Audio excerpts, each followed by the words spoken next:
Okay, Mr. Chair, the recording is on, the live stream is on. I'll confirm that all members of the Long-Term Care Redevelopment and Planning Task Force are in attendance. Thank you, Madam Clerk. So I will call the meeting to order. Is Madam CEO going to join us today? I believe she is. I just ended a meeting with her, so yeah, so she'll be joining in probably the next minute or so. Okay, thank you. Okay, I'll call the meeting to order. A declaration of interest to clear anytime you see fit during the meeting. Well, there she is. Morning, Madam Clerk, or CEO. Good morning. I needed to be promoted, and now I am. Sorry about that.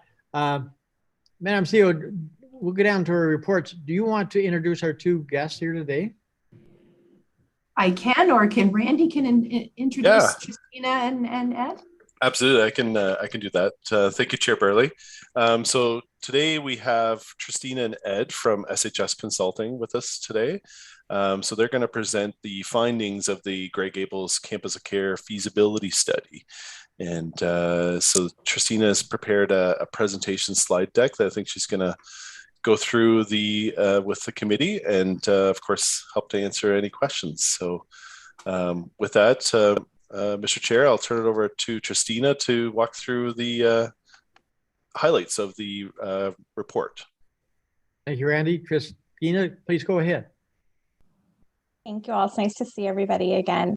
I'll also introduce our colleague, Jerry Pilon from Salter Pilon Architect, and they prepared the concept plan that I'm going to be walking us through today, and they'll be available for any Q&A towards the end.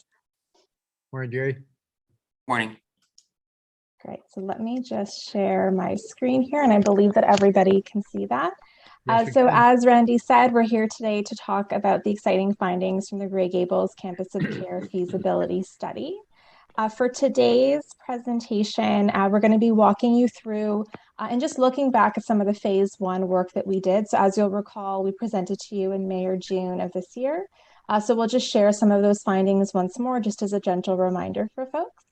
And then from there, we'll share our final report key findings and just walk you through the concept plan as well as the financials and project cost and funding going forward that we would project. So just taking a step back and just reminding everybody about the purpose of the feasibility study. The goal was to really understand the opportunity to build a campus of care community for the Grey Gables long-term care home when it's potentially redeveloped into a new 128 new bed facility. Given that this is an existing building, there's a great opportunity to really leverage the existing building and think about really creative ways to reutilize that in order to create really a holistic campus of care that would serve seniors at all ranges and all spectrums of the continuum of need that they might have. So I'm going to quickly just walk everybody through the recap from phase one and some of the insights that we shared with you a few months ago. The first key insight is that the population in Grey County, as well as Grey Highlands, is aging quite rapidly.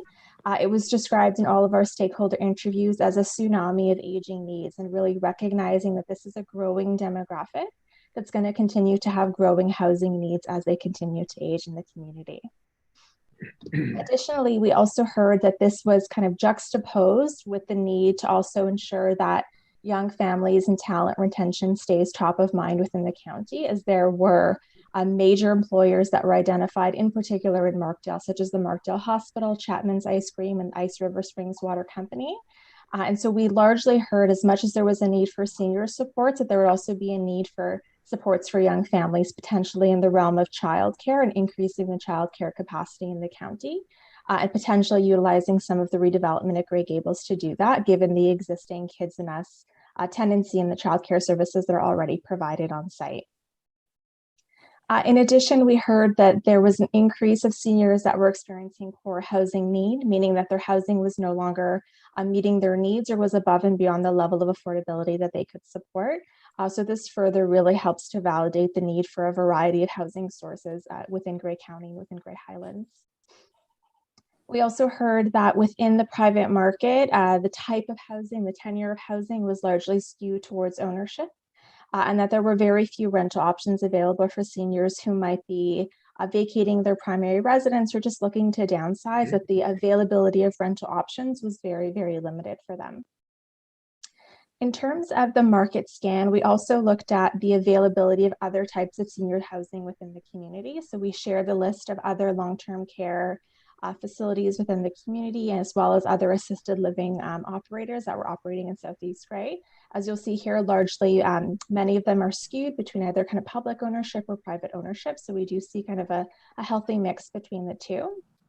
We also found that there were several nonprofit providers that were providing seniors housing within Grey County. But what we largely found was that they're located far outside of Grey Highlands. Many of these are located in Owen Sound and in other communities, and not necessarily directly serving seniors in Markdale.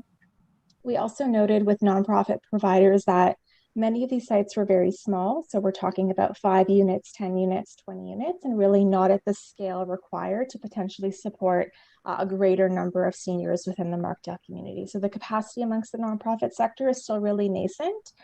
There's an opportunity to grow that in the future, but today there's really no development activity from some of the nonprofits with respect to developing new seniors housing within Markdale.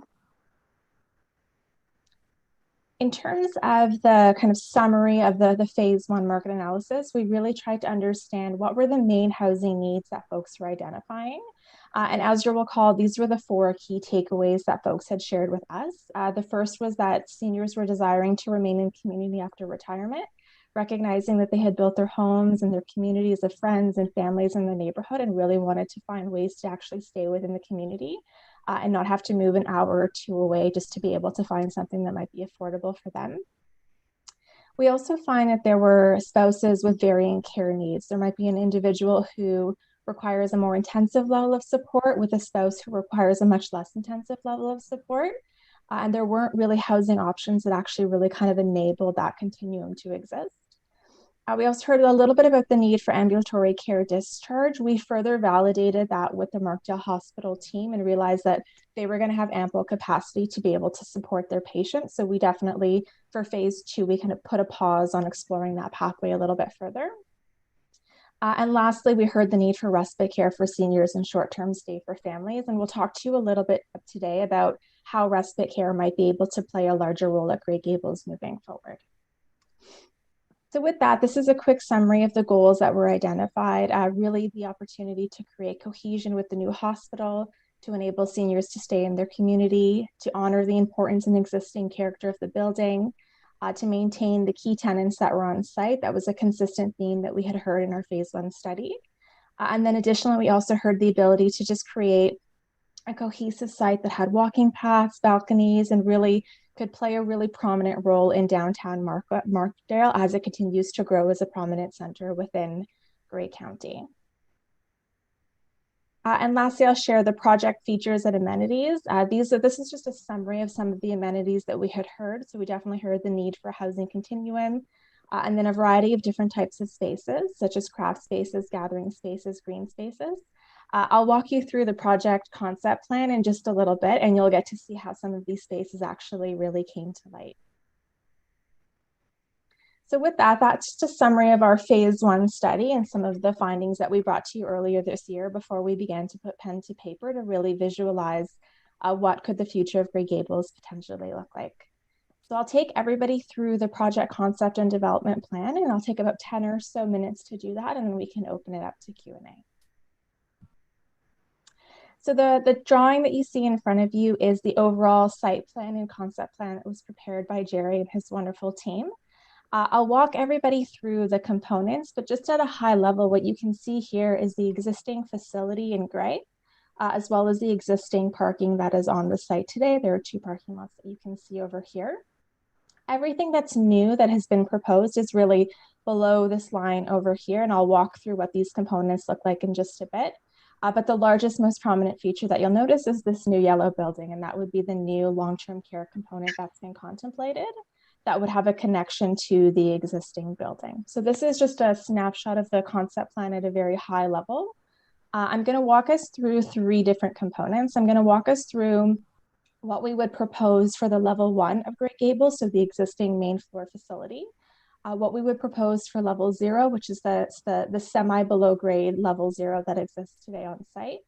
And then I'll walk you through the various floors of the new long-term care component that would be proposed. But this gives you a good snapshot of the site overall and how it could potentially come together to be one contiguous campus of care. So this is the proposal for the Grey Gables level 1. And so this is where there are existing long-term care beds that we would propose to repurpose into residential units that would be comprised of both independent living as well as assisted living. Jerry's team worked really hard to see how they can maximize the existing floor plan to create as many units as possible. And so the 33 unit number is really that attempt to really maximize the floor plate to get us as many residential units as possible, largely spread between studios and 1 bedrooms in order to provide just a mix of unit types for seniors. So you'll see here, all of the repurposed wings would have either an independent living corridor coupled together with an assisted living corridor. So all of the 3 wings match one another.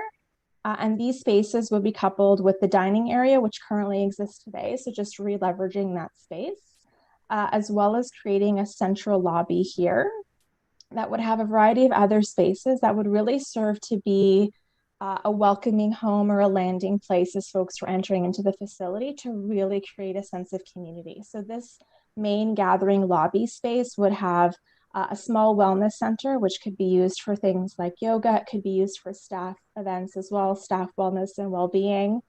It could also have some smaller pieces of workout equipment and furniture that could definitely be utilized to support folks across the campus of care.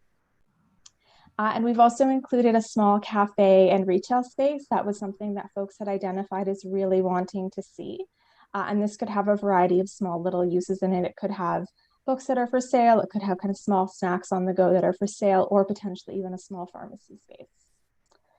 We also included a small bookable space here, and that was really a reflection that we had heard from seniors who we spoke with that just indicated that sometimes they have service providers that they're working with who don't quite fit the typical mold, that they would just want to be able to have a space to book if they're having anybody bring services directly to them. So this is a small little space, about 150 square feet, that really enables them to do so. In terms of the retained spaces, we kept a lot of the spaces in order to maximize the floor plan. So really retaining the common dining areas, staff storage, washroom, etc., as well as the Legion Tree commemoration. And so in our conversations with the Grey Highlands Seniors Advisory Committee, they shared with us that there was a Legion Tree commemoration that's located just off to the right of my screen here next to the parking lot that would be on the side. And they shared how important and special that Legion Tree commemoration was to them and their community. And so we've made note of it here and also in our report that in any further study going forward, that just the contemplation of retaining those trees is going to be really, really important moving forward. So just wanted to flag that. We think it's always really important to honor our past and to honor individuals who have tried to commemorate that past in that way. So just wanted to flag that for everybody going forward. In terms of the level 0, and this is the kind of lower concourse area where many of the non-residential tenants currently are, we largely left this level unchanged.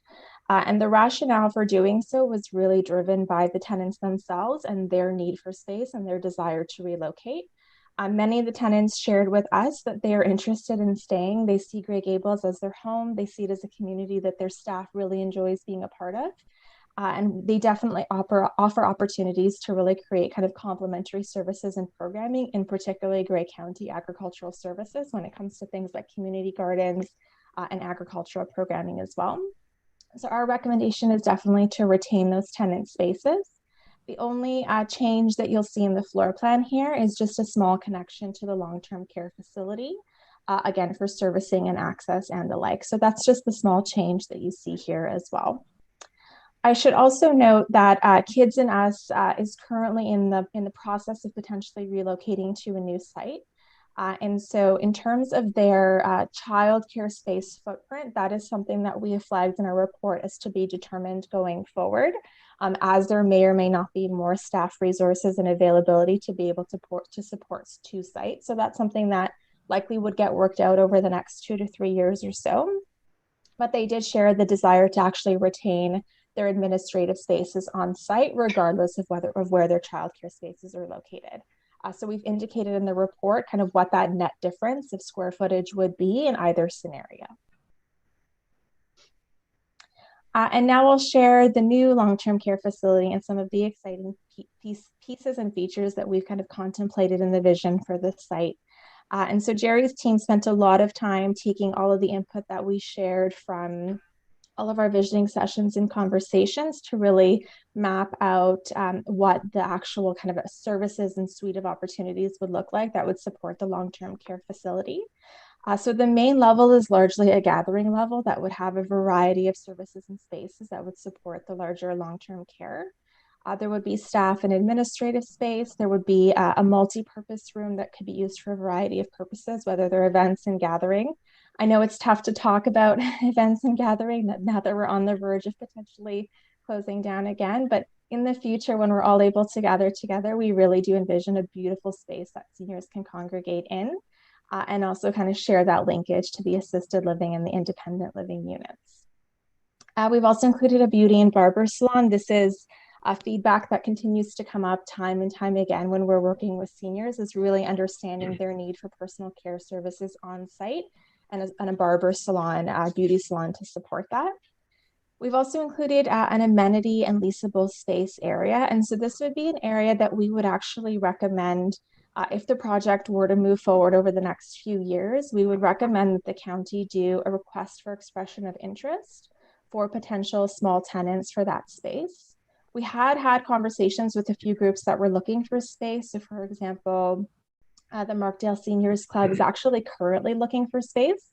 The timing would not line up with the potential long-term care redevelopment, but in the future, there could be the potential to see if there could be a fit for a tenant like the Markdale Seniors Club to actually retain a small amenity space that they could use for gathering and congregation. And then, of course, we've indicated that there would be parking, as you've seen in the larger site plan, that there's parking really all around the site to be able to support it. On the second and third level, this is a snapshot of what the second level would look like, and the third level definitely mirrors this. This is where the long-term care facility would have about 128 beds. That would be 64 beds on each level, divided into residential service or residential housing components. There would be activity and dining spaces, as well as staff and resident care spaces. And what you'll see here is we've also included a small outdoor courtyard, which would serve as a walking loop. The walking paths and walking loops that are currently on the site were flagged as really high priority for folks to be able to want to see more opportunities for seniors to come outdoors and really experience just being outdoors and not being cooped up. And so a walking path of this nature definitely creates just a beautiful environment. It creates beautiful vantage points and viewpoints from really anywhere in the building that has access to viewing this. And then it ends up being a very safe space for seniors to be able to go outside and congregate. So that's a summary of the project vision and the concept plan overall. I'm going to take a little bit of time to just walk through the operational aspects of this, as well as the funding aspects of this that would really underscore the project overall. So as I shared earlier, we have about 33 units of housing that we're proposing in the Grey Gables redevelopment, and these would be mixed between market independent living, affordable independent living, and assisted living. The rationale for indicating that we would include some affordable independent living units is really related to the need to be able to access some funding sources like CMHC's co-investment fund, which is a very low cost loan program. And so we've created a mix of units that would enable the county to be able to qualify for those funds. So by having that small carve out of affordable housing units, you're able to tap into a much larger funding source to be able to support the project overall. On the assisted living side, the rents that we've selected here are very much in line with what we've seen with market comparables, in particularly when looking at Georgian Village and other kind of comparable campuses of care that are located in kind of Southwestern Ontario. And so these are the monthly rents that we had indicated in the pro forma, and I'll walk you through in just a little bit kind of how that plays out. So now I'll just walk everybody through the operations and programming and just some of our recommendations going forward as this project potentially proceeds. So the first is we've outlined here the potential support services and programming that would really support the site as a whole. These are based off of inputs from seniors that we surveyed, as well as from just best practices and campuses of care. So again, the vision here is to really create a holistic community that has a variety of services that support seniors, whether that's from meal preparation and housekeeping and daily personal care, through to more kind of intensive support services that they might need from registered nurses and other service providers. We also noted the need for transportation to nearby shopping centers or other attractions of interest. We've certainly seen more and more campuses of care really begin to take on a transportation type of role, whether it's a single bus or a single van, that enables seniors to be able to access a variety of services actually within the community, to not create a feeling that they were isolated or closed off from the community. And then the other components that you'll see below: the community garden space, childcare facility, wellness center, retail space, woodworking shop, and library. These were all directly inputs from the community that we surveyed and spoke to. And as I walked through the concept plan, you could see where some of these spaces could potentially have a home in the future redevelopment of the site. In terms of the governance and operations of the site, we did a little bit of a benefits and drawbacks assessment in our report to look at what could be the types of operating structures and governance structures that could support the project, looking at the potential to have a private operator partner or a nonprofit operator and partner. When we looked at the site as a whole, we really thought that the continued ownership of the site and operation of the site by Grey County was best. And we thought that for a number of reasons. The first is that Grey County already has the expertise to operate long-term care. There is an opportunity to leverage the capacity of existing staff and resources and just scale that up to support a larger long-term care facility. Given that the long-term care component still would remain the largest component of the site, having ownership and control by the county would be key because they've already had experience operating that site as a whole. In addition, the new housing units that we've proposed to be created, the 33 units, is actually a really modest number.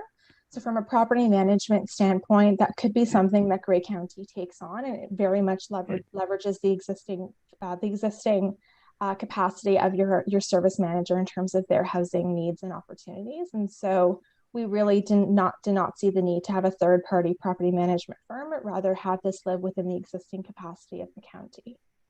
And then additionally, the commercial tenants that are currently there currently have a relationship with Grey County and leases in place. And so from a governance perspective, transferring leases over to a new entity or another organization would be really time consuming and really onerous. And so it's better to just have everything live within Grey County as it currently does today. And it also creates the opportunity for Grey County to just have dedicated leadership for the campus of care. And an individual or a team that's really responsible for thinking about the site holistically and thinking about how all of the pieces come together and work together. If you have different property managers or semi-ownership structures that live within one site, it's really hard to create that level of coordination and alignment if not everybody is on the same page about the overall campus of care vision of the site. So for that reason, that's why we really recommended that the continued ownership and operation really does remain under Grey County with a dedicated team or dedicated leadership staff that's really responsible for advancing that overall mission and really making sure that the goals and outcomes that you want to see for seniors actually live into reality and actually are able to materialize going forward.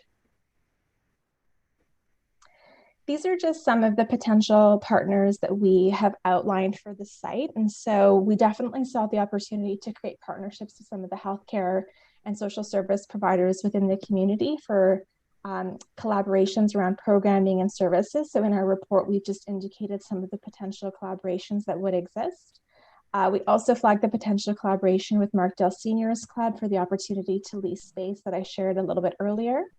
As well as the opportunity to collaborate with Grey Ag Services, particularly as it pertains to programming around the community garden and other agricultural spaces. So now I'll just quickly walk us through the project cost and funding options. I know that everybody's always excited to see, well, how much is this going to cost? It's a great vision, it's a great idea, it's a beautiful site, but what does this actually mean to the county and what are some of the decisions that you're going to need to make going forward? So I'll walk through these and then we can definitely take some Q&A and we can dive deeper into them. So this is the overall project budget as a whole. And what we've done here is we've divided the components into 3 individual components. so that you can see some of the nuances between what it takes to create independent living, assisted living versus the long-term care, but to also give you that kind of total snapshot. So at a high level, the project is projected to cost $78 million. This is divided largely between the long-term care component, which would be $64 million of that, and represents the vast majority of the total hard and soft costs that it would take to redevelop the site. And then the assisted living and independent living would be about $14 million of that overall total. The key difference that you might notice between this pro forma versus Rockwood Terrace or other long-term care and campus of care facilities that you might have heard of before, worked with before, is that in this particular case, for the independent living and the assisted living, we're proposing to reutilize and adapt the existing structure of Grey Gables. That in and of itself creates a lot of efficiencies when it comes to cost, because the cost of renovation is generally much lower than that of doing a new build. You have your structural pieces in place, you have your mechanical, electrical systems in place, and a lot of the renovations are really floor plan related and just making sure that we're converting the existing long-term care bed units into assisted living or independent living units. But the vast majority of the floor plate is not changing significantly. The structural work is projected to be very minimal. So this creates a lot of cost savings than if you were just to build these 33 units brand new with all of the other spaces brand new. And so you'll see here that in our key pro forma assumptions, the base construction costs for the renovations are about $180 per square foot, whereas the base construction costs for the new long-term care would be about $325 a square foot. So this just gives you a sense of kind of what the magnitude of savings looks like when you're using an existing facility and really thinking about leveraging that asset and adapting it in a way that's just going to create more than had you demolished it and had to build anew. I'll also quickly flag that on the soft and hard cost side, we've definitely been generous around escalation and contingency. We recognize that we're still in really, really uncertain times when it comes to construction pricing and procurement. And so we've built in a lot of escalation and contingency in order to give you some buffer and some line of sight on what future costs might look like as well. And so here's the fun part, asking the question of how do we pay for that $78 million? What does that look like over the course of the project and how is that divided? What we've done is we've mapped out here all of the various capital contributions that would feed into supporting the project. The first is fee charges and waivers. And so these are things like waiving planning fees, site plan application fees, or any development charges. So this shows the net impact of about $2 million in savings that we would project. I'll get to the equity contribution in just a second. I'll go through the other ones first. The next contribution that we have indicated here is a contribution from the National Co-Investment Fund. And so this is the fund that's designed to create affordable housing across Canada. And so we've indicated what the contribution amount would be that would help to support the affordable housing units that are part of the independent living that we've projected. On the long-term care side, there's also the capital grant component. So we've indicated the $3.2 million, which maximizes the funding that would be available from the ministry. And then next on the list, we have the Hst Rebate, which is rebated. A significant portion of the Hst is actually rebated back to the project. So that represents about $7 million of the 78. So nearly 10% of the project budget is rebated back. In terms of working backwards, we have to determine then what would be the equity amount that would be required to actually sustain the project, given the total levels of funding that would be available from other sources of government and other rebates and other waivers. And we determined that number to be about $14.5 million. And this is largely related to the long-term care component as well as the independent living. The assisted living component cash flows really, really nicely and is able to withstand a significant mortgage and debt. So it actually doesn't require any equity to support the assisted living component. And so when we look at the site as a whole, we have about $27.8 million in contributions that have been identified as either equity contributions or contributions from other levels of government or other supporters. That leaves us with a difference of about $51 million between the total project cost of $78 million and the $28 million that would be available in contribution. So this would mean that this would require mortgages of about $51.1 million. And so we built a pro forma with the assumption that there would be various mortgages that would be supported by the cash flows of all of the projects. And so as you'll see here, the projected equity requirement of about 14.5 million can be leveraged to get debt and mortgaging in the realm of 51.1 million. So you'll see that there's a significant equity contribution that gets leveraged to create a significant mortgage component to be able to support the site. So definitely able to leverage the county's investment moving forward. We also, in our pro forma, include an operating and an expense budget in order to understand, well, in the future, how will the project operate, and will it be cash flow positive, and will it meet all of the lender requirements? So you'll see here that we've underwritten our projects to a variety of debt coverage ratios that are consistent with what funders look for. So that's 1.1 for the independent living and 1.3 for the long-term care. The assisted living component actually cash flows really nicely. And this is because of the cost of construction being so much lower than it would be if you were building anew. And so the assisted living component generates a generous surplus at the end of the year that could be utilized in a variety of ways. And this is something that we're hoping to get your thoughts on today. And so the generated surplus that comes from the assisted living could be used really in three ways that we would potentially recommend. The first is that it could be used to pay back the county's equity. And so as we indicated, the 14.4 million that would be required for the project as a whole, the surplus that comes in from the project could be utilized to pay back that equity sooner. So that could be one option that the county opts to take. The second option could be that the county could opt to increase the level of affordability on the assisted living unit. So as you'll recall, our model uses $4,200 per unit. The county could opt to actually lower that per monthly rent to $3,800 per unit and offer that on a needs basis to seniors who might need a deeper level of affordability, but also still need the assisted living and services components. So that's one option. And then the third option here that we've indicated is respite care. And so as you'll recall, I spoke to the need for respite care, whether it's individuals who live in community, but whose family members take care of them and just need a break for an evening or a break for a weekend, or families who are coming into town and just need access to a respite room in order to visit their loved ones. There is the opportunity with this surplus to convert 4 of those 15 assisted living units into respite care units. So the county would be cross-subsidizing the cost of that respite care and cost sharing that at about $75 per night with the families or individuals that would be using those respite care units. Respite care is notoriously a difficult program to fund. There are very few funding sources out there that actually fund respite care. So this is an opportunity to use that cross-subsidy to create that funding model, should the county want to have 3 or 4 additional respite care units to be able to support the project as a whole. So we can talk through these in just a little bit, but this just gives you a sense of 3 different directions that the county might want to take if the project were to proceed and move forward, and just how to think about how to utilize the surplus that's generated from that project.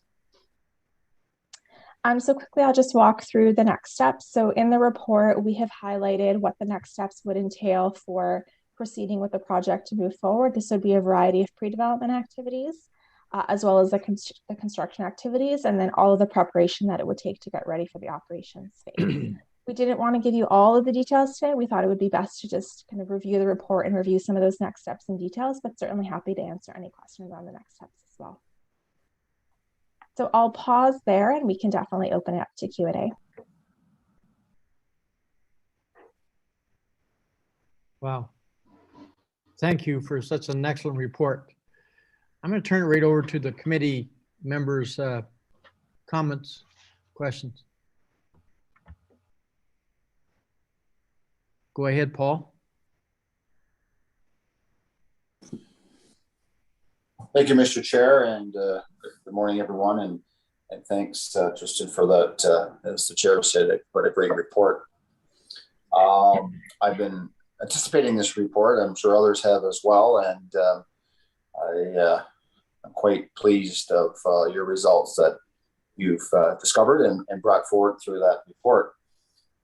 Certainly, as you walk through that report, as you pointed out, there is an extraordinary need for what you have sort of put together, in the sense of from your determination of talking to people and demographics, and just in the sense of anything's close in the sense of affordable or assisted living is further away from that area of Markdale, which, as you have demonstrated from what you have researched. And so I thought it was also interesting that your point you raised about other funds, because you mentioned about the assisted living is much cheaper to create because it's already a good building or a sound structure there that is there. So their cost of renovating and their cost of return is much sooner than if you built a brand new building. But I was really keen, or really perked my ears up when you said other funding sources. Can you expand on that a little bit? Because then it works into housing and other sources. So, and I think that has been something that has been with this project overall is other funding sources. So can you just elaborate on that a little bit more, please?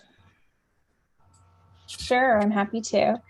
So the two key other funding sources that we have built in the pro forma model are from Infrastructure Ontario. And so this would be the long-term financing that would support the long-term care facility. And so this would be a component of that $51 million kind of overall cost of mortgages that I had shared. So Infrastructure Ontario provides dedicated financing for long-term care facilities that are publicly run. And so that are publicly owned. And so that creates an opportunity for a lower cost financing than you would otherwise get if you were a private operator going to a bank or a credit union and utilizing one of their funding sources. There is an interest rate savings that you're able to tap into that you wouldn't otherwise be able to if you were not the county. So that's one component. The second component is as it pertains to CMHC. So CMHC has their national housing strategy, which has a variety of funding programs underneath it. And these programs are designed to support the construction of affordable housing as well as rental housing, purpose-built rental housing across the country. The program that we identified as ideal to support the independent and assisted living would be CMHC's co-investment fund. And this program is designed to support affordable housing with the expectation that a minimum of 30% of the units in the building are at less than 80% of the median market rate for the community. And so that's the rationale for the $513 rent figure that you would have seen for the affordable housing units on the chart. The great thing about the CMHC co-investment fund is that it includes a mortgage component. So that would also be a part of that $51 million, and it's a low-cost mortgage. So again, with an interest rate that's well below what you would typically see in the market. The other component is the contribution. And so I had flagged that $400,000 contribution. That would be a grant contribution that would come in conjunction with the CMHC loan. So they provide both loan and grant together. And they do that based on a needs basis for the project. So just based on our assessment, that's what we think the numbers would actually result in. But those are the two key other funding sources that we identified for the model as a whole.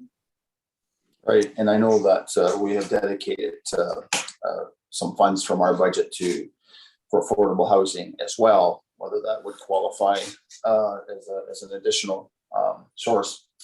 And but I think just want to go back to the part, and you're talking a number of things about the payback. And in your opinion, on the sense of your modeling, in your opinion, does this seem like a good model to invest in as far as the County of Grey, in the sense of from a lot of different parts? Like one is from a people side, one as far as a future side, just in a sense of, pretend you're the I'm going to you and I'm asking you for the finance to buy something. Just in that sense of the overall what you're seeing in the sense of all the aspects of where we're heading, our demographics, all that kind of stuff. Just in that, I'm not trying to nail you down. Just overall, just in your opinion. Sure. And maybe I'll take a step back and then I'll kind of hone in deeper. So just taking a step back. From a vision and values and mission alignment perspective, the case that we've made in terms of the potential concept plan, I think very much meets the community need and the housing need that we've identified. So there's a strong alignment here in terms of creating a project and an opportunity that very much fits a need that has been validated by stakeholders as well as validated by statistical data really across the community. So knowing that there's a fit between the solution and the need is always the first step to understanding, is there the beginning of value for money here? The second component that I think is really important to know is the ability to repurpose the building. So few communities have the opportunity to look at an existing building and think about the cost savings that could be generated through a renovation rather than building anew. So that is really important here. The cost savings in terms of creating the independent and assisted living really do create that added value in order to support the site, again, rather than building anew. And then the third component here is as it pertains to the cash flow that's generated from the property and the ability to think about that equity payback over time. And so in all of the funding programs, lenders will never let you underwrite a loan at a 1.0 debt service coverage ratio. They're never going to allow you to run a project to the margin so that there is no cash flow just in case there's a rainy day or things that happen on the site. And so the surplus that we've indicated really across the project and across the components, you can look at that in two ways. First is rainy day funds. If the expenses are higher than you think or the operating revenue is lower than you think, you have additional cushion there to be able to support the mortgage.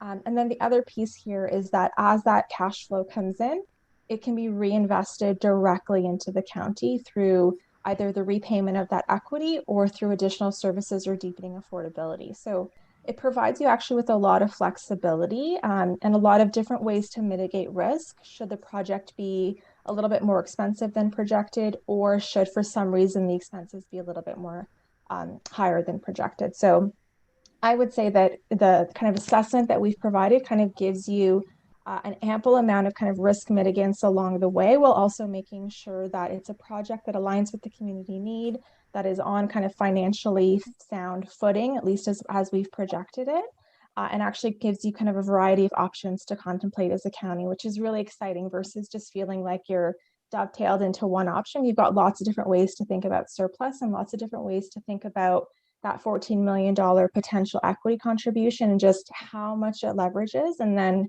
how much more you get over the course of 25 or 50 years as that surplus comes into the project. Yes. Christina, maybe, sorry, Mr. Chair, it's Go ahead, Ed Starr. Ed. I just wanted to also add, hi.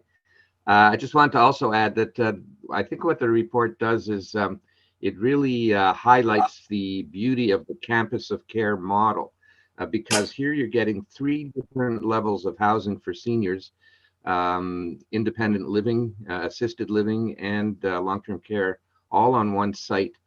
There's opportunities for social interaction. There's opportunities for efficiencies in the management. A spouse could, if one needs to be in long-term care and one could be in independent living, they can be nearby.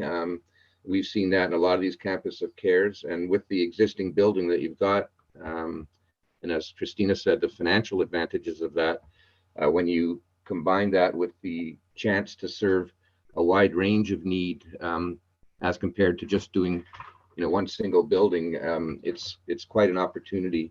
And we've seen that in projects like Georgian Village, where they have a similar mix, and it's really created a great atmosphere for the seniors. And at 14, so your contribution being 14 million out of 78, that's like 20% of the entire cost of the project. The rest is all financed. I think that's probably quite a reasonable investment. Thank you, Ed. Any other? Go ahead, Paul. To finish up, so thank you for those comments. And last 2 comments I have is, one is in the relationship of the campus of care to, I think you mentioned, to the CHC, but also the new hospital. I don't know if you have any comments on that relationship in the sense of the location, but as you know, they're building a new hospital, and I know the CHC, I'm not sure to what depth you made communications with the CHC, but you did touch on that. I don't know if you have any further comments on those 2 items or 2 places. Sure. So we would say, so we spoke with both the hospital and the CHC. In terms of their need for direct space and leasing space, they both indicated that they don't currently need any, that they feel confident with the space that they have, and that they don't necessarily see themselves being a tenant or needing to lease ample space. What they did see is opportunity as it pertains to programming and thinking about ways to augment the programming that they're current offering, or doing some kind of satellite programming offsite on Grey Gables. And so there's definitely kind of a keen interest there to do that and to work together, especially on some of the kind of softer skill elements, things like the community garden, things like the wellness center, spaces where it's actually really hard to find staff that have capacity to do that programming, where the CHC has been harnessing just a great staff team that's able to do that programming and can kind of scale up in that way. Thank you for that. I have other questions, but I'll let other people go first. Thank you, Thank you for that. Thank you, Mr. Chair. Thank you, Paul. Other members, excuse me, other members, any comments? Go ahead, Scott. Thanks, Mr. Chair, and thanks very much for the report. Very exciting. Just wondering, how did you land on the number of market independent living beds as opposed to the assisted living beds? That's my first question. Go ahead.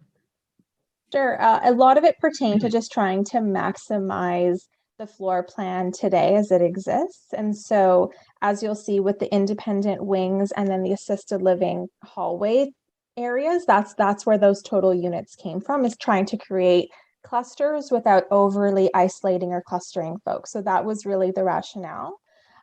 You could certainly, slightly readjust some of those. So it's not a hard and fast. You could certainly kind of readjust some of those as it makes sense, because they're all a mix of studio and one bedroom units. So from a programming perspective, it's really the question of what's the program of that unit. We know that the maximum units that can fit is that 33. And so it just becomes a question of how many should be assisted, how many should be independent. We looked at it on a clustering perspective, but you could certainly do some readjustments if you see that fit. Okay, thank you. Is there an opportunity in some of the presentations I've seen from Georgian Villa, there's an opportunity for people living in independent living to start purchasing services as they require, meal packages, additional healthcare services as their level of independence decreases. Is that something that's been built into this? That's a great question. And that ties in really well to our recommendation around having this structure under one owner operator, be that the county. And that's where there could be opportunities for the independent living exactly to purchase services from the assisted living, purchase meal plans. If they exist as separate structures, separate management structures and operations, then it becomes really difficult to be able to have that cross-pollination between the various services that folks might access. So if you have one organization that's really leading it and being able to support tenants across the portfolio, then you can create those opportunities certainly for the purchase of services and kind of purchase of things as folks might need it. Thank you. Thank you. Any other questions from the committee right now? Well, everybody's thinking, I guess being a construction type person, it's great to see you have a very, I think, a hefty contingency plan in place, and that's good to see. But the thought I had is that I am fairly familiar with the building. It's an excellent building, got $1 million roof on it, which we all know that. But I just can't get my mind around your thoughts and how you come up with the 33 individual units. I'm thinking more electrical, mechanical.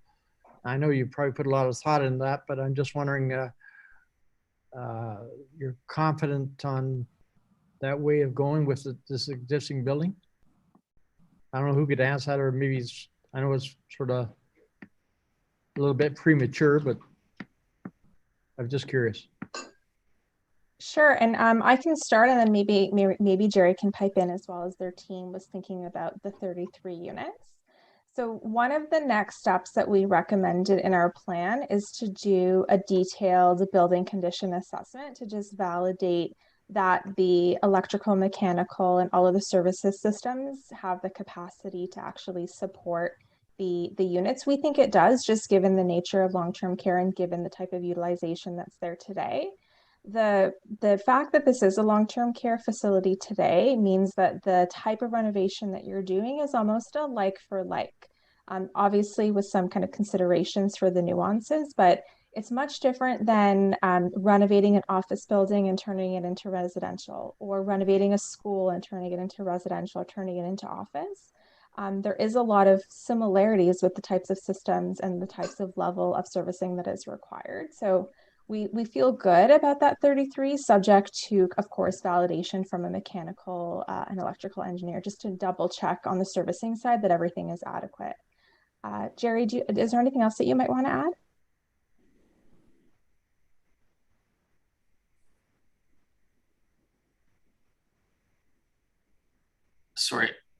Sorry about that, Christina. I was on mute.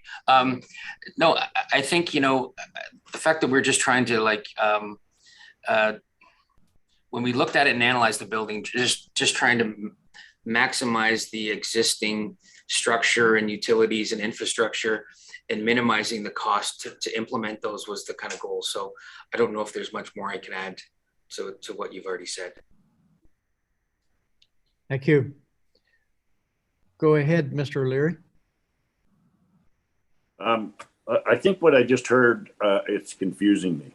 Like in the presentation, you specifically said electrical and mechanical infrastructure is already in place.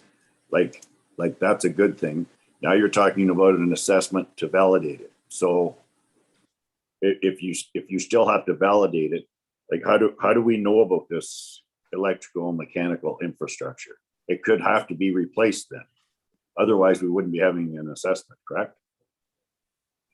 Do you want me to answer that, Christina? If I could, through you, Mr. Chair, because it's an existing building, there is existing infrastructure like power, lighting, HVAC systems that are there that we know we can utilize to a certain degree. But because the building is a certain age and we're changing the use, we would have to do an analysis on, you know, the viability of the existing equipment and everything there for its intended future use. And so there may need to be some upgrades that are there.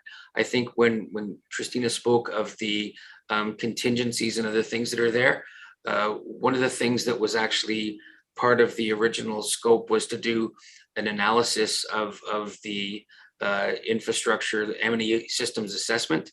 But given the fact that you know, that this work wasn't going to be necessarily moving right away, it was deemed to be something that instead of spending the county's money, we would hold that at bay until such time the county decided what they wanted to do. So we didn't spend consulting dollars on doing that. But that can be done at any point in time that the county sees fit. So I would say to you that, you know, we know with an existing building, there's stuff there. Odds are there will be certain elements that need to be upgraded to meet current standards, but it's not like starting from scratch. So that would be the basis of the analysis, and that's where the leverage benefit would come from. Great, thank you. Thank you. Thank you for that, Jerry. Mr. Warden, any comments first? Sure. I love what I see. So first of all, thank you for bringing this report forward. It's exciting when you see a layout like this. I would love to see a model like this for seniors in our community. That said, I'm also scared as hell because the dollars are staggering. You know, when I look at just the long-term care component, we're looking at $500,000. Over $500,000 for each unit. So I'm concerned about the affordability piece, and I'm concerned. Well, not concerned, but my vision for Grey Gables has always been that we would have some component around specialized memory care, and I don't see that in this plan. And I would really love to see that continue at Grey Gables. So I wouldn't want to lose that. Frankly, there should probably be a plan for specialized memory care at every facility, but you know, especially at Grey Gables. My question, I suppose, is I think I know what the answer is, but I'm going to ask the question anyways. Is it at all possible to have a sort of miniature campus of care type model in the existing facility?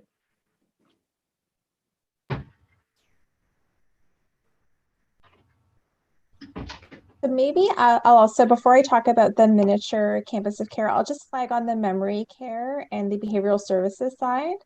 We did, and I'm sorry, I didn't speak to this in my presentation. We did indicate in the report ways that you could go about having a specialized care unit. Jerry's team was very thoughtful in their design of the layout of the long-term care to ensure that there were kind of elements that would be conducive to the well-being of folks that might be in memory care. So having corridors that didn't have dead ends, having spaces for folks to be able to have resting as they were walking in case they were lost or confused. So there is from a floor plan perspective, it would support that programming. The next step would just be to determine what would be the extent of the programming that would be needed. And so we put some indications in the report about what those next steps might look like. Tina, that would be in the long-term care side of the development? Okay. Yeah. Yeah. And I could, through you, Mr. Chair, I could add that, you know, with it being 128 beds, we have 4 32-bed RHAs. What we try to do is design an RHA to a standard. We are of the opinion that long-term care, as we design it today, will evolve in the future, and it always does. And so we try to design RHAs that are conducive to being adaptive for increased needs of the residents in each one of those RHAs. So that's why, to Christina's point, we've designed them so that each one of those can actually be converted to a memory care unit or a behavioral support unit with minimal intervention in the future, because that tends to be where things are moving, that people try to live more independently longer, especially in a campus of care model where there are support services. So the transition into long-term care tends to be when there is very high need of resident care for various reasons, memory care being one other thing. So the units should just have some general universal design elements that allow them to transition into that. You know, you may recall on the study we did for Rockwood, we showed you a internalized courtyard scheme, which was a full wraparound. It was like a courtyard scheme. Those are great models for memory care and behavioral support because of that loop. Given the physical, we looked and analyzed that to death on this site, trying to find a way to do that. The physical restrictions of the site just wouldn't allow us to come up with an RHA configuration that would fit. So that's why we came up with the back-to-back Ls, but each wing has the service core up the middle and allows walking loops throughout without dead end corridors, which is a component, which is good design practice anyway for accessibility, but also when it converts to memory care and things like that, it allows them to convert easily. So to Tristina's point, we've tried to taken into account a lot of those things as we could. Thank you, Jerry. Mr. Warden, did you finish your question, or? There's one last question, if I might, on the initial sort of conceptual drawing where you have the yellow depicting the new long-term care facility. Let's pull that up.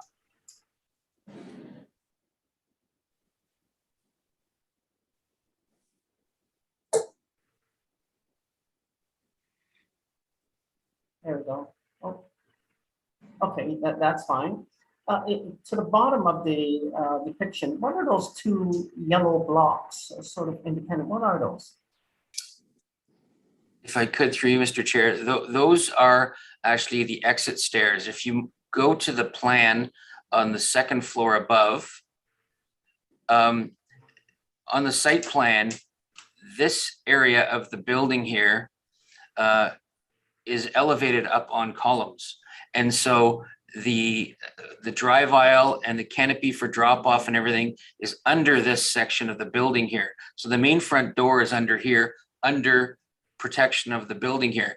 These are the exit stairs that are required by code for exiting the building. So that's why they appear at grade on the site plan level. That's what that's about.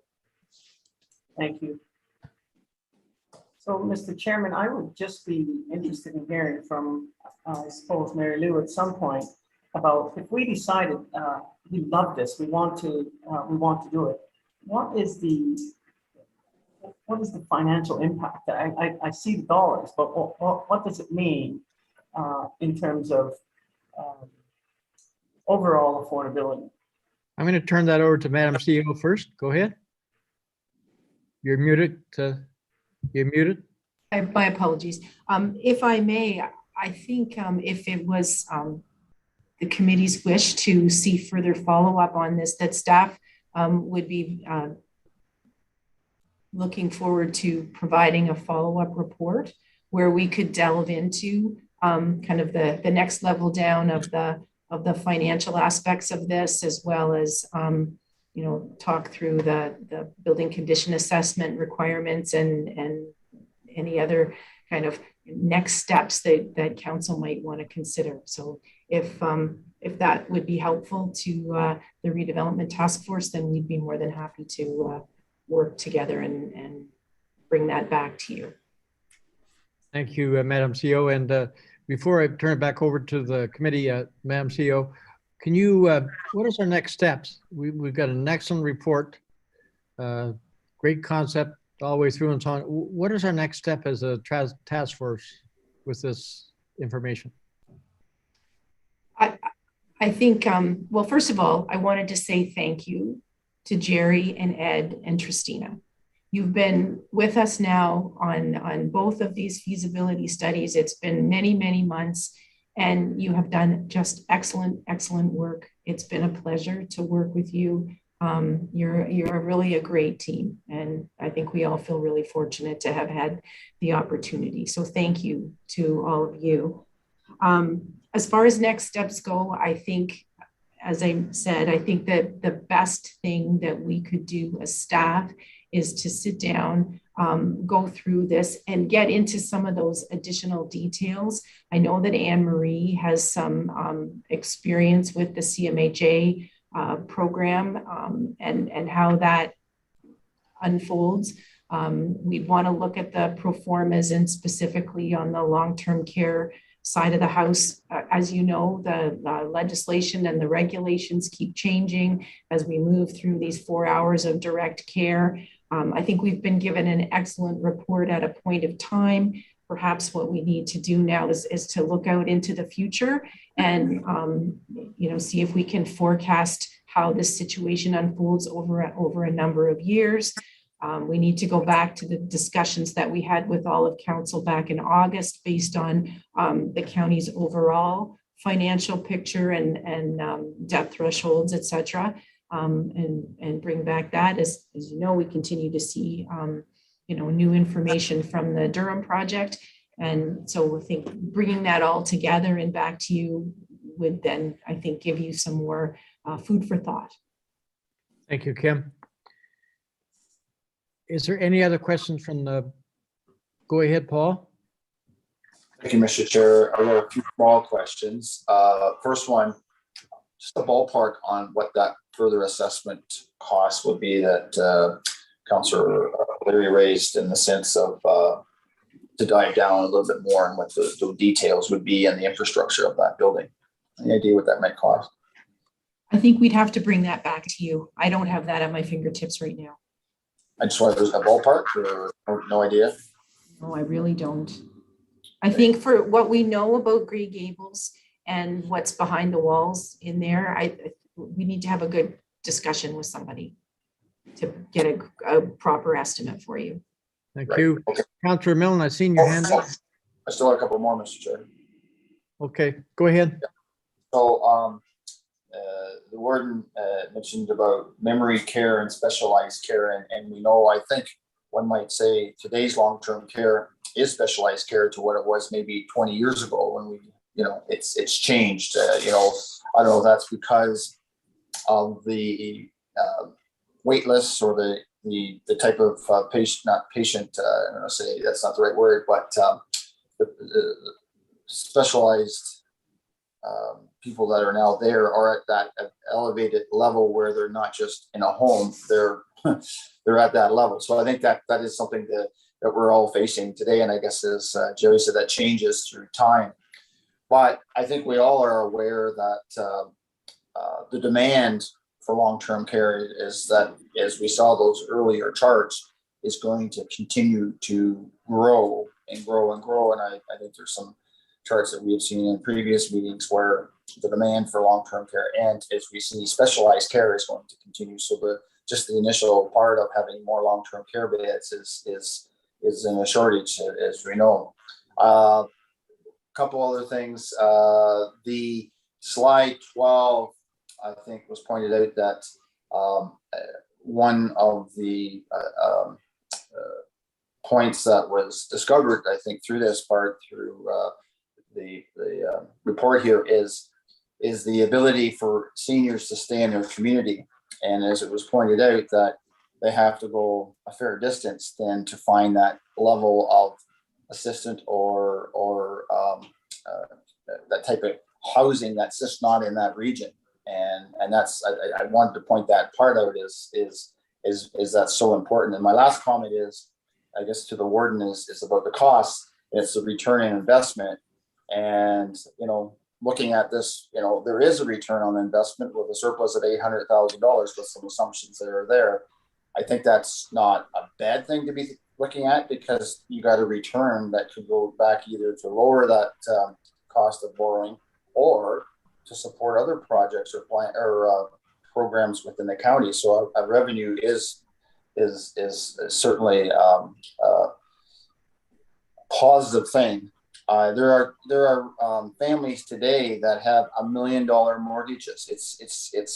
I mean, to think that a young family has $1 million mortgage on their home. I mean, it is the way of moving forward today, is borrowing money for that future. And as we know, as is pointed out, of the two options in the sense of getting other funding, Infrastructure Ontario does offer affordable rates. So I think there's a lot of good arguments on the other side of the.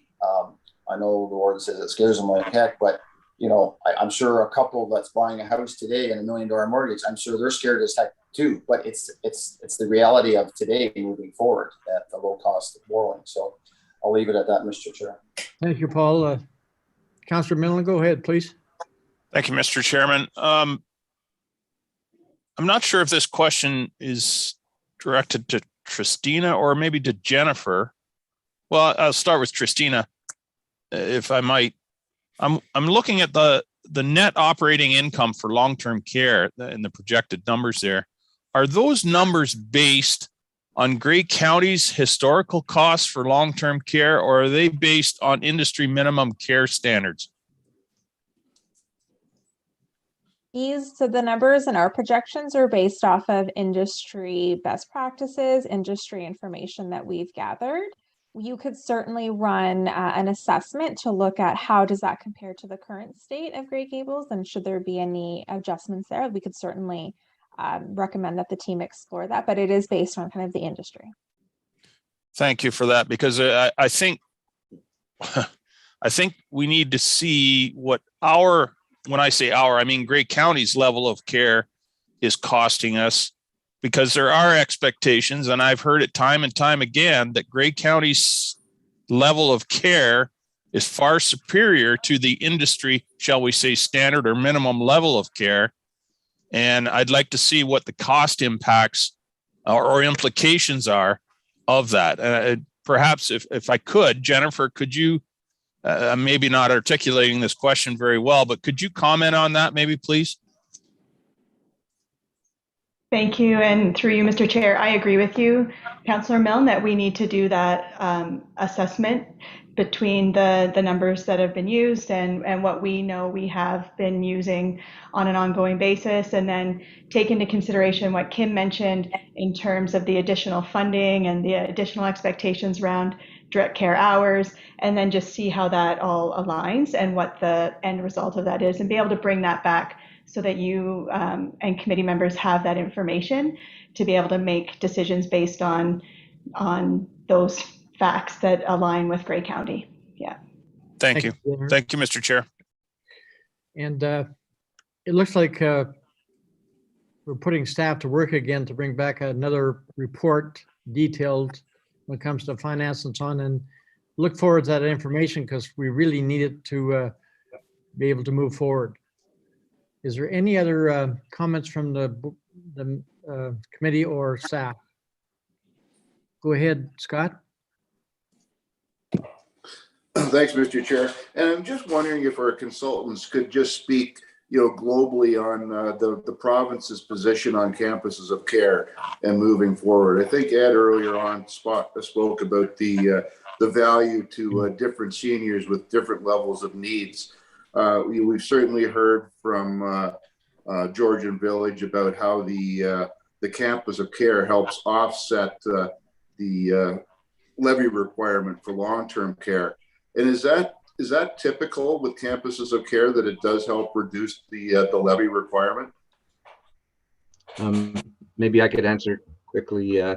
Yes, I think that's our experience, that it does help offset the levy requirement and bring economies of operation. I can tell you that in the license application for long-term care beds, one of the boxes that the province wants you to fill out is whether your new application will be part of a campus of care, and they give higher scores if it is, for that very reason. You get both economies in building it and economies in running it, and we find socially as well, it creates just a wider range of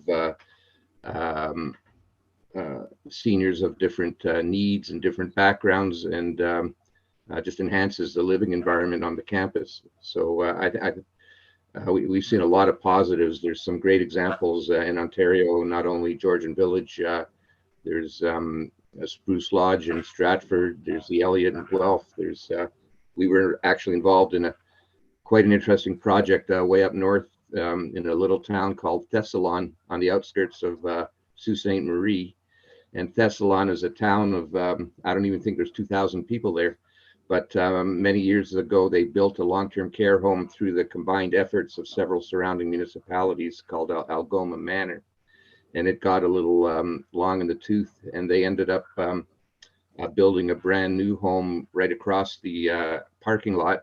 And then they saved the old home and converted it into different levels of seniors housing and connected the two buildings with a pedestrian bridge.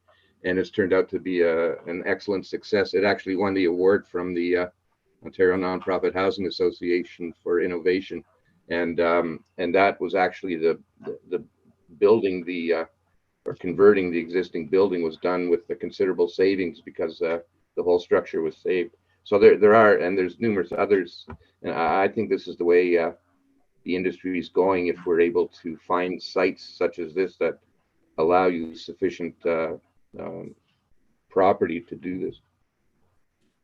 Thank you, Ed. Thank you. If there's no other questions on this till we get our more information, I'll thank Christina and Ed for great report you brought back to us. It's just amazing. Certainly gives everybody a good thought to the future. Just a quick question, Mr. Chair, just before they leave this item.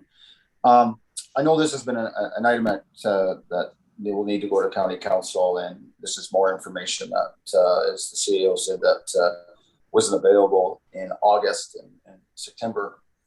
I think this helps give a little bit more base to the conversations and the decisions that were made at that time. I guess my question is sort of through you, Mr. Chair, to the consultants who did this report. Something is in the back of my mind is the possibility. Now we're into a different state right now with the new variant, but at some point I was thinking of could we have a public forum and have the ability to sort of open this up to a little bit more broad base to our community with the to talk about all the items that was discussed at the County Council, but also the ability to have some public input, because this is a pretty major thing that we're at a crossroad, and this is a different type of, just not a long-term care home, but this is a campus of care with a number of points, and we know there's demands with housing and senior care and everything else. So I guess my question to you would be is, if this was something that was considered, would guests here today be able to be part of that, and in the sense of providing more of a fulsome presentation and maybe the ability to ask questions? Thank you, Paul. And maybe I'll chime in. Oh, sorry. No, go ahead. Maybe I'll chime in, and yeah, Tristina might want to add as well, but I think that would be a very solid idea, and it could even be done virtually. We've done large community consultations through the internet. People are very well equipped with technology, so it could be done either way or hybrid, and it certainly would give you a sense of what the community thinks, and especially given the dollars involved. So, and we'd be quite happy to do that. Thank you, Ed. Madam CEO, sorry, my screen went. Madam CEO, I'm just wondering, from a process perspective, I think it would be best for the report to come back with the additional information that we've discussed today. And then we can determine what would be the most appropriate next steps, and likely a recommendation from this task force onto County Council. Thank you. I agree. Thank you, Kim. And that's what I was hoping you would say, is that we do need that additional information, and it's going to take staff a bit of time to get that, to bring it back to the committee, I would think. So again, if there's no other questions on this particular feasibility study at this time, I think I will move on to the agenda. So our next item on our agenda, and again, thank you very much to our consultants. Christina. So thank you. So I think I'll all the help we got. Ed and Christina, thank you very much. And by and the way, Jerry, Merry Christmas. Yeah, same to you. Bye-bye. So I'm going to move on to the agenda, then we're down to verbal update. Mr. Rockwood. Chair. Who is saying that? Christine? Yeah, that was me. And I was just wondering if there would be a requirement for a motion in effect that would ask staff to prepare that study or that report, the follow-up report that would deal with the financial component, or if that's not required, is that seen as just staff direction? I'm going to turn that over to Madam Clerk. Thank you, Mr. Chair. I have noted in the minutes, Councillor Robinson, that staff will be bringing back a report with some additional information to the task force. Thank you. Thank you. Councillor Leary. Thank you, Mr. Chair. I've got some things to say here, and I want to go all the way back to when we changed the decision on Grey Gables and went full bore. And I said it at the time, no one would listen. We didn't care what the cost was. We were just going forward regardless of what the cost was. And we've got, and Councillor McQueen, I'm not targeting you personally. I just look at your words from today. Great report.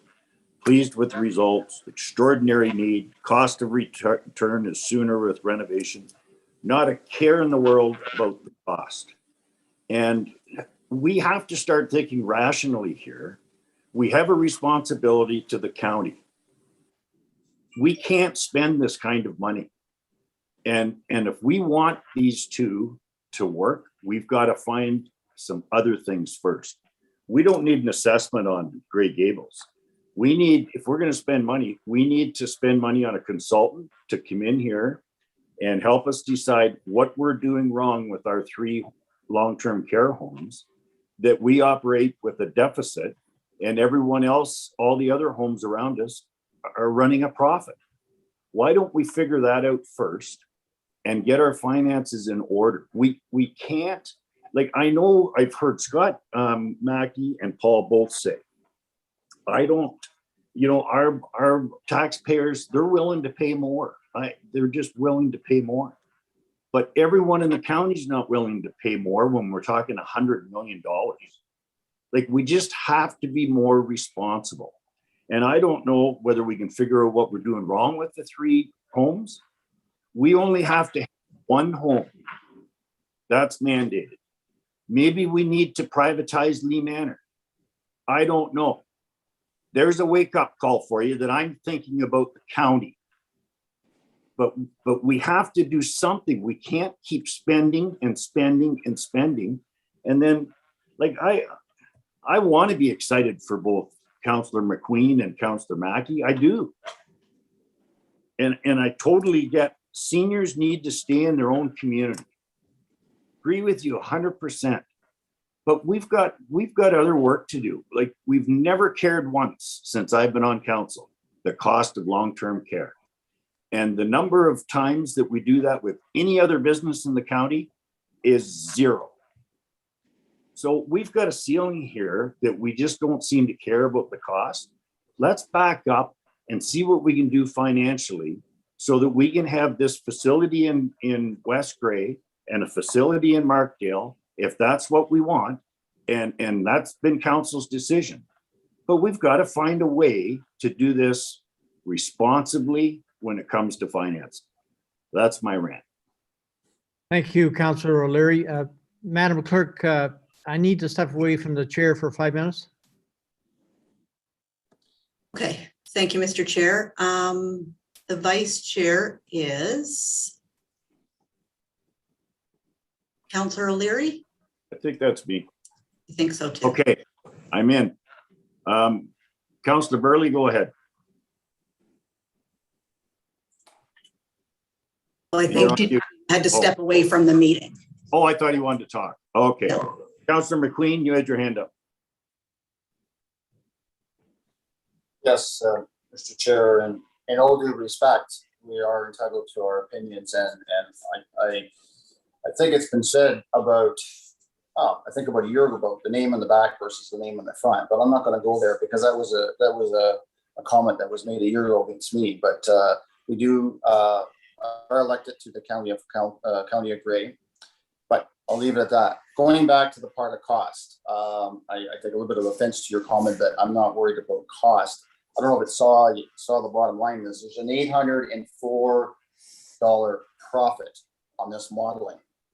I'm sure, like I said earlier on, when a young couple goes out and buys a house and have $1 million mortgage, I'm sure there is but it's the reality of today.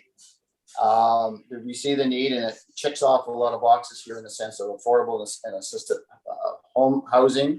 And it's an investment in our future for Grey County as a whole. Just because it's in Markdale does not mean it does not serve all of Grey County residents or even outside. We're looking at doing a memory care right now that serves as anybody in the province along with long-term care. So this is about looking at the future of where we're going, and the sense of, I did raise the part of not caring. You mentioned that phrase, that word. That's why I mentioned the word about having a public meeting. We're accountable to the public. And I would say that the public would love to give that opportunity to what they feel overall. And that's just not in Grey Highlands or West Grey or Chatswood, but Grey County as a whole. So I'm not saying that we're going to do this blindly. I think every decision that we do, as elected officials, we take very wholeheartedly. But as I say, looking at this report, and it does say in there about assisted living, is a very good model here at a lower cost of repurposing a building from a demand or a need that is in our Grey County community, not Grey Highlands, but Grey County. I'll leave it at that, Mr. Chair. Yeah, I think you missed my point, Paul. Like I really am. That's my whole point. I am thinking. If you're going to debate, point of order, if you're going to debate, you have to step out of the chair because you're the chair. Yeah, fine. Any other comments?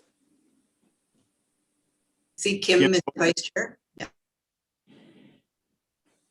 Okay. Yep. Thank you. My comment would be that could we please just give staff the time to be able to go through the numbers in detail and come back to you with what we know to be realistic before we start going too far down the road of taking, I think, 100% confidence in the numbers that were provided today. As our consultants indicated, their numbers were based on the whole industry and averages and standards. They're not based on actuals from Grey County operations. And I think we need to be very clear about what the actuals are.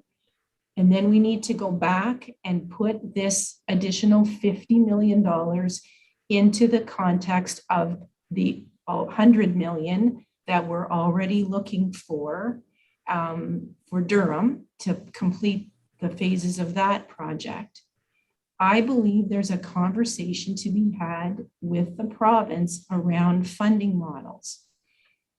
All of the beds at Grey Gables to redevelop the long-term care home are not funded.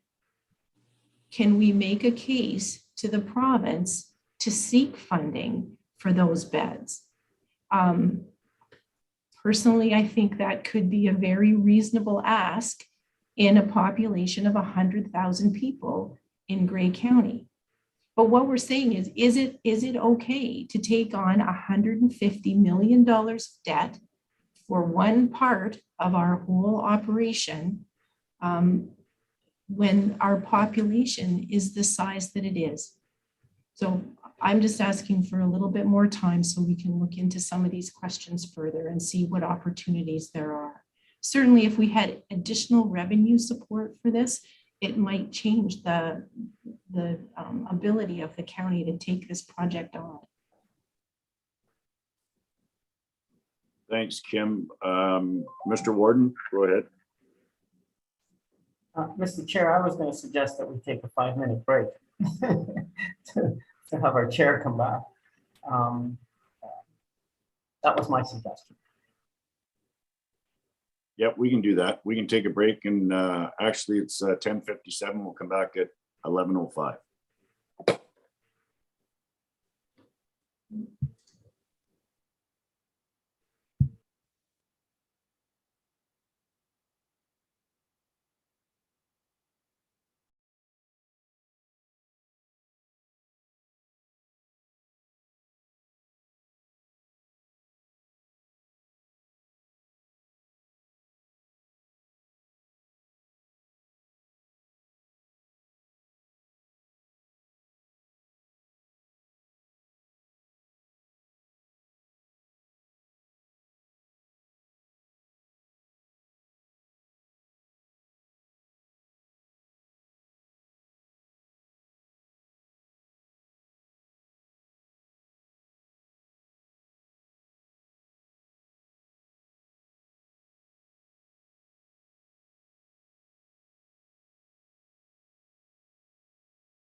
Sorry, I'm back again.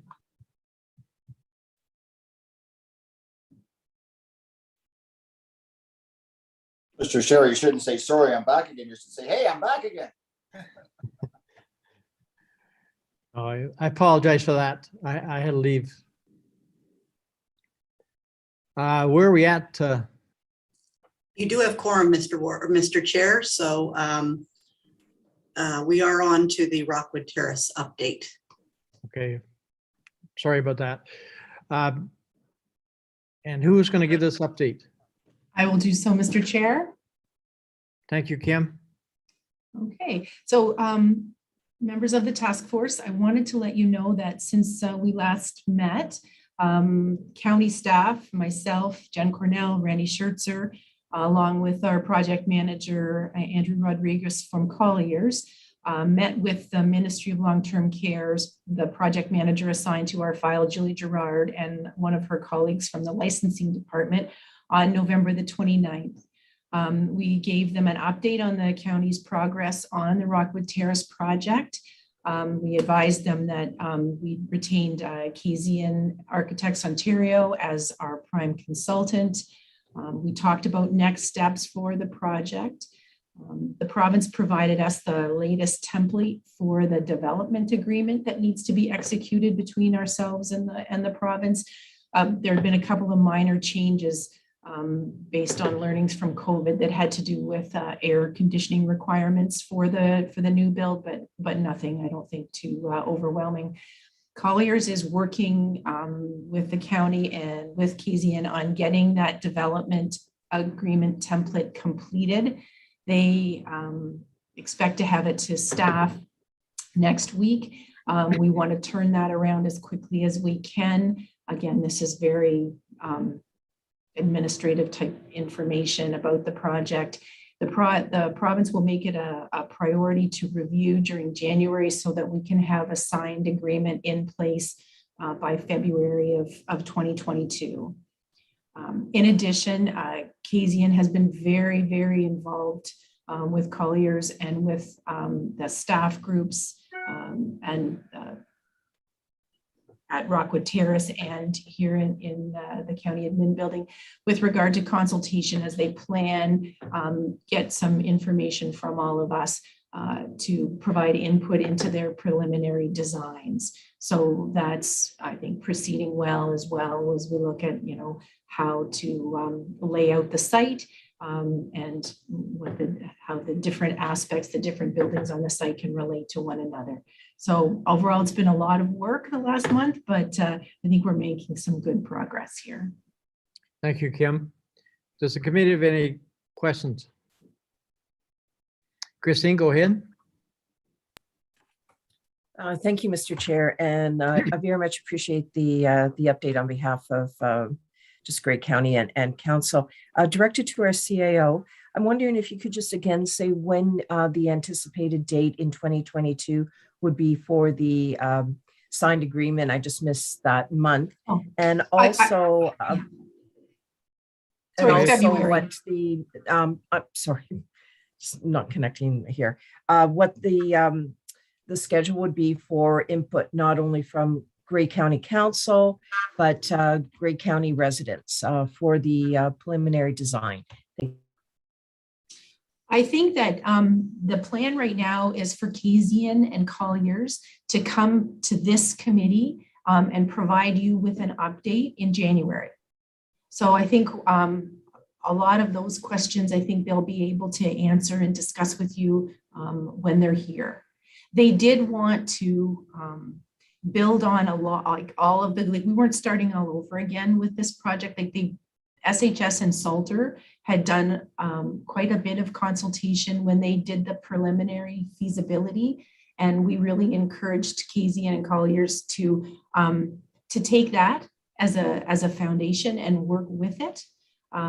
So I hope that we're building on what had been communicated earlier. But yes, certainly there will be, this group seems to be very interested in connecting with people and in the consultation process. So I'm quite sure that all of those opportunities will be coming to us as we move through the winter. Thank you, Kim. Christine, go ahead. Thank you very much. And Madam CAO, I just missed the date. There was just no overlap in talking. I apologize. I'm sorry. What? No, it's my fault too. In February, the province said they would make it a priority in January. And so I think it's reasonable to expect that we'll have something back, and Andrew seems to think we'll have something back from them by February for the development agreement. Thank you. Thank you, Kim. Does the committee have any other questions on our update? Seeing none, I apologize for missing Councillor O'Leary's comments and so on, and but I can catch up on later. Scott, go ahead. Thanks, Mr. Chair. Just before we leave, I didn't get an opportunity to respond to Councillor O'Leary, but he certainly raised questions about the differences between for-profit and not-for-profit.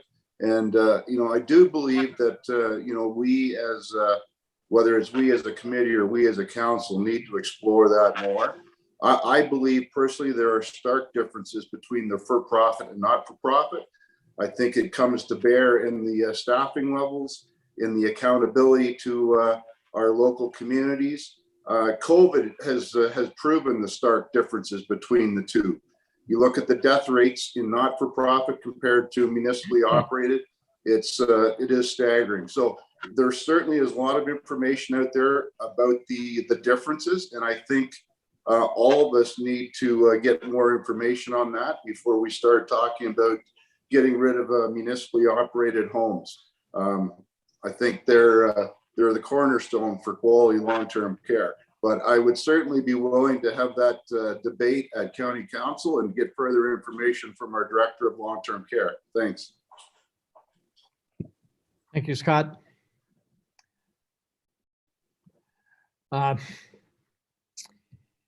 Okay. I see Councillor Millen's hand, Mr. Chair. Okay, sorry. Go ahead, Mr. Millen. Thank you, Mr. Chair. And I agree 100% with Scott that there is a stark difference between for-profit and for municipal run or nonprofit homes. And that was my point in wanting to see the real numbers from Jennifer for our homes, the way we run them. I suspect that will change the numbers that were presented by the consultant. And in my mind, those are the real numbers that we need to see because we do provide a better product, I believe. But as I said, that comes with a cost. So let's see what that cost is. Thank you. I agree 100%, Councillor Millen. Information we need to get to be able to move forward with our decisions. There's no question about it. Make sure that's noted in the minutes that Burley agreed with me 100%. Thank you. Well, again, thank you, Kim, for the update. We'll move on to agenda. Other business, we have none. I would like to take this opportunity to wish everybody a Merry Christmas and all the best in 2022. It's going to be an exciting year. And as we move forward to it, I broke from the meeting for a few minutes for an exciting event. I actually met our new CAO. She came into the municipal office, so I want to take the opportunity to meet her and tell her how great I am. And so now I'm back. Anyway, so we'll move forward. So I need one more motion to adjourn. Moved by Paul, second by Brian O'Leary. If there's nothing more, everybody, we are now adjourned. Merry Christmas all. Merry Christmas. Merry Christmas.